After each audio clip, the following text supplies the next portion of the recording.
قدر ضروری ہے کہ آدمی پہلے اس کی نگاہ بھٹکتی ہے، پھر دل بھٹکتا ہے، پھر آدمی بڑے گناہ کا ارتکاب کر جاتا ہے۔ اللہ کے جو نیک بندے تھے وہ کس قدر اپنی نگاہوں کی حفاظت کیا کرتے تھے۔ ایک روایت سیدنا امام غزالی رحمۃ اللہ علیہ نے اپنی کتاب احیاء علوم الدین میں نقل کی ہے، جو بڑی ہی عبرت آمیز روایت ہے۔ آپ فرماتے ہیں کہ حضرت سیدنا عیسیٰ علیہ السلام کا زمانہ مبارک تھا، بارش نہیں ہو رہی تھی، قحط سالی پڑ گئی تھی، لوگ پریشان تھے، پیاس سے بے چین تھے۔ لوگ حضرت عیسیٰ علیہ السلام کی بارگاہ میں حاضر ہوئے، انہوں نے اکٹھا لوگوں کو کیا، پھر ایک میدان میں نکل پڑے، دعائیں کی گئی، نماز استسقاء پڑھی گئی، لیکن بارش نہیں ہو رہی ہے۔ انہیں منع کر دیا گیا۔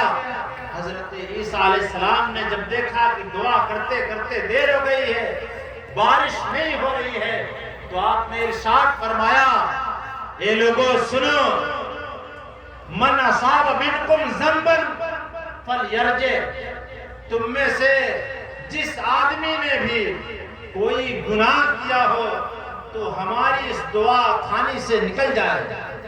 اس کی نحوست کی وجہ سے یہ دعا قبول نہیں ہو رہی ہے۔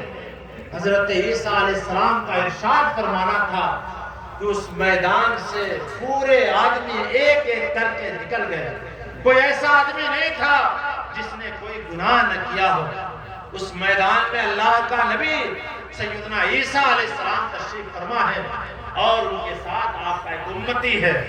حضرت عیسیٰ فرماتے ہیں سارے لوگ تو چلے گئے، اے بندے کیا تو نے کوئی گناہ نہیں کیا ہے؟ وہ عرض کرتا ہے، اے اللہ کے نبی، زندگی میں نے ایک گناہ کیا تھا اور پھر میں نے اس کی توبہ بھی کر لی۔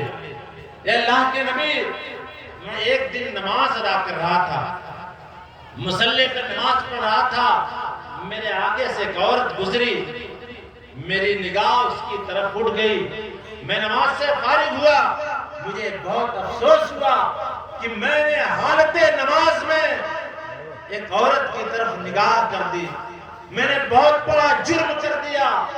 اے اللہ کے نبی، مجھے خیال آیا کہ میں توبہ کروں۔